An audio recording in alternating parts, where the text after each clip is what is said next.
Guys তোমরা যারা হচ্ছে গিয়ে শাক খেতে একদম পছন্দ করো না তারা হচ্ছে গিয়ে আমার মতো করে রান্না করে শাক খাওয়া জাস্ট জোশ একটা রান্না। এইভাবে যদি রান্না করতে পারো তাহলে কিন্তু তোমরা এই শাকের প্রেমে পড়ে যাবা। সো এত মজা, মানে এই রান্নাটা আমি একটা আন্টির কাছ থেকে দেখে শিখছি।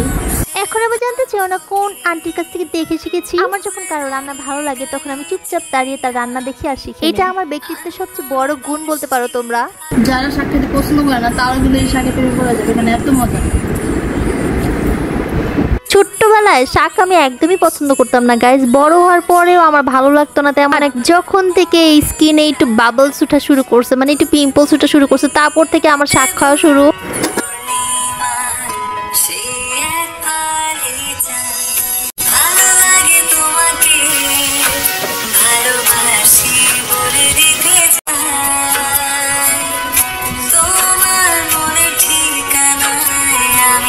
ফার্স্ট কিন্তু আমি শুকনা মরিচ দিয়ে দিয়েছি তেলের মধ্যে, তারপর একটু রসুন দিয়েছি আর পেঁয়াজটা একটু বেশি দিবা কলমি শাকের মধ্যে।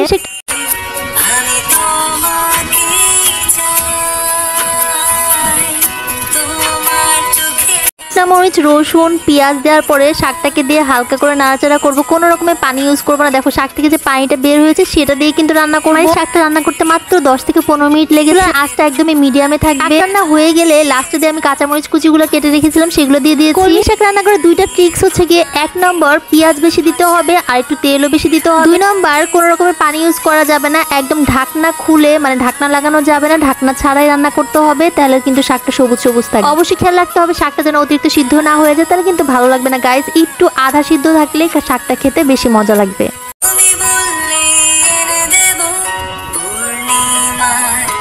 This is the final look of শাক, মানে আধা কাঁচা থাকবে। দেখো কাঁচামরিচগুলো কিন্তু আধা কাঁচা, মানে হাফ সিদ্ধ হবে।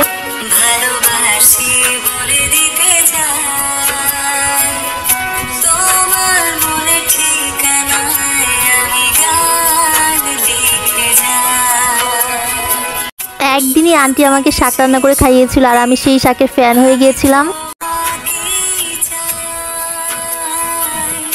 আর যেটা গাইস আমার কাছে অনেক বেশি ভালো লাগে সেটা আমি শিক্ষাই ছাড়ি যেভাবে হোক। আমার কাছে সবকিছু বিভিন্ন স্টাইলে খেতে অনেক বেশি ভালো লাগে। এক রকমের রান্না একঘেয়েই লাগে আমার কাছে, আমি একটু বিভিন্ন রকম প্রকার করে রান্না করে খাই। গাইস তোমাদের যাদের যাদের শাক রান্না ভালো লেগেছে অবশ্যই একটা লাইক কমেন্ট শেয়ার করে দিও, যারা ইউটিউব থেকে একটা সাবস্ক্রাইব করে দিও। কমেন্টস করে কিন্তু অবশ্যই জানাবে আমার কোন ধরনের ব্লগগুলো তোমরা সব থেকে বেশি দেখতে পছন্দ করো, আমি সেই টাইপের ব্লগই বানাবো তোমাদের জন্য।